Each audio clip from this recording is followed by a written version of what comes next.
අද දවසේ අපි මේ විවෘත කරන්නේ මෙම ක්‍රීඩාංගණයේ පිහිටලා තියෙන හයි පර්ෆෝමන්ස් සෙන්ටර් එක ඉහළ කාර්ය සාධන මධ්‍යස්ථානයට අවශ්‍ය කරන පිහිනුම් තටාකයක්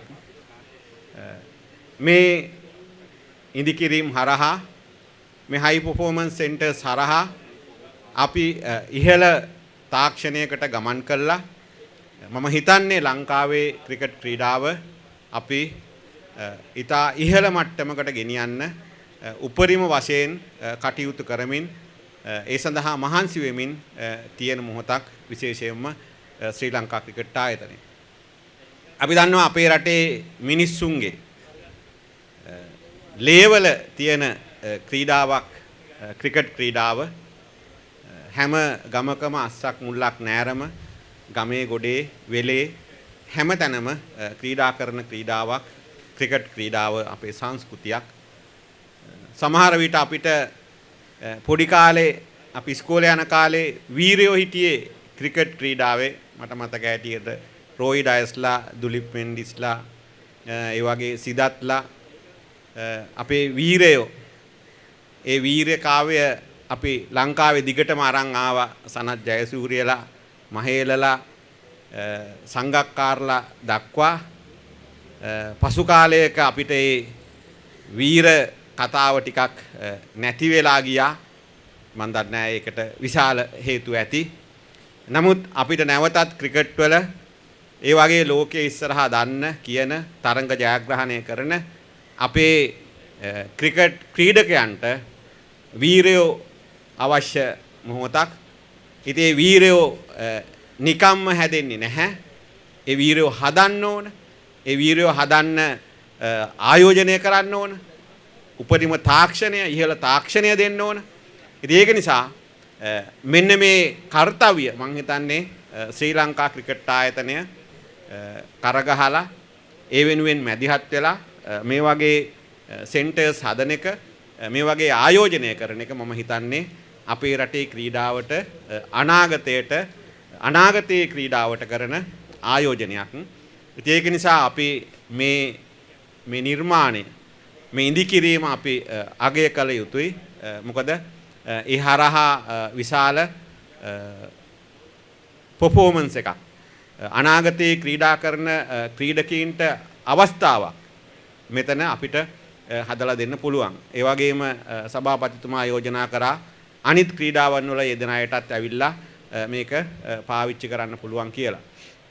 ඒ වගේම අපි ශ්‍රී ලංකාවේ ක්‍රිකට් සම්බන්ධයෙන් ගත්තොතින් අපි දිගින් දිගටම මේ සම්බන්ධයෙන් කටයුතු කරමින් මේ ක්‍රීඩාව නගා සිටවන්න උත්සාහ ගනිමින් විවිධ පැතිවලින් අපි ඒ පිළිබඳ මැදිහත් වෙමින් ඉන්නවා. මම හිතන්නේ අපි යාපනයේ ක්‍රිකට් ක්‍රීඩාංගණයක් හදන්න සනතුයිමයි කතා කරගත්තා ගිය මාසේ මාර්තු 28 යාපනයට යන්න. පස්සේ අපිට යාපනය යන්න බැරි වුණා විවිධ ප්‍රශ්න කීපයක් හින්දා හේතුන් කීපයක් නිසා. ඊට පස්සේ අපි සනතුයිමයි ගිහිල්ලා මම හිතන්නේ 8 වෙනි 9 වෙනිදා අපි යාපනයේ ක්‍රීඩාංගණය බැලුවා කොහොමද අපිට ජාත්‍යන්තර ක්‍රිකට් ක්‍රීඩාංගණයක් යාපනයේ දිස්ත්‍රික්කයට හදාගන්නේ කොහොමද කියලා. ඉතින් මේ වගේ අපි ඒ සාකච්ඡාවේ මම හිතන්නේ මම ඉන්දියන් මහා කොමසාරිස් තුමාට මේ ගැන ඉල්ලීමක් කරා.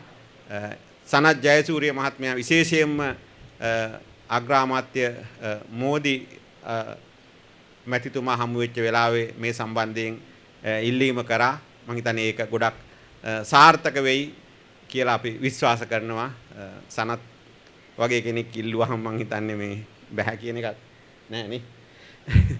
ඉතින් ඒක නිසා අපි දැන් හොඳ තැනකට ඇවිල්ලා ඉන්නෝ. අපිට අවශ්‍යයි අපේ රටේ ක්‍රීඩාව මේ තියෙන තැනට වඩා ඉතා ඉහළට ඔසවන්න.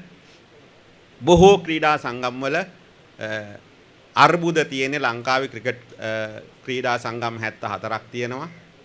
ඒ 74න් බහුතරයක තියෙන්නේ අර්බුද කියන්නේ පරිපාලන ප්‍රශ්න කියන්නේ නිලතල පිළිබඳ ප්‍රශ්න. ඔන්නෝම හරි සරලව කිව්වහම නිලධාරී ප්‍රශ්න තමයි තියෙන්නේ. ඉතින් මේ ටික ලේසියෙන් විසඳ ගන්න පුළුවන් නම් මම හිතන්නේ අපේ රටේ ක්‍රීඩාව ලෙහෙසියෙන් නගා සිටවන්න පුළුවන්. ඉතින් සමහර ක්‍රීඩා අමාත්‍යාංශය යටතේ තියෙන්නේ විශේෂයෙන්ම රග ක්‍රීඩාව වගේ ක්‍රීඩාවක් දැන් අපි අමාත්‍යාංශය යටතේ අපි රග ක්‍රීඩා කරන්නේ.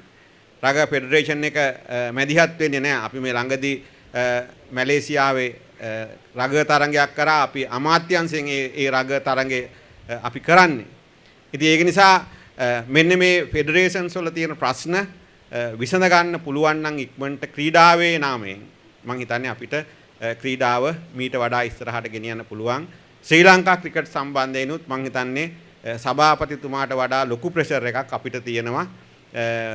කට්ටිය අහනවා අපිට උපදෙස් දෙනවා මේක දියුණු කරන්න කතා කරනවා. ඉතින් ඒක නිසා ඒ පැත්තෙන් ගත්තහම අපිටත් ලොකු ප්‍රෙෂර් එකක් තියෙනවා මේ ක්‍රීඩාව සම්බන්ධයෙන්. ඉතින් ඒක නිසා මම බලාපොරොත්තු වෙනවා මේ අලුත් රජයේ යටතේ අපේ තේමා පාඨය පොහොසත් රටක ලස්සන ජීවිතයක්.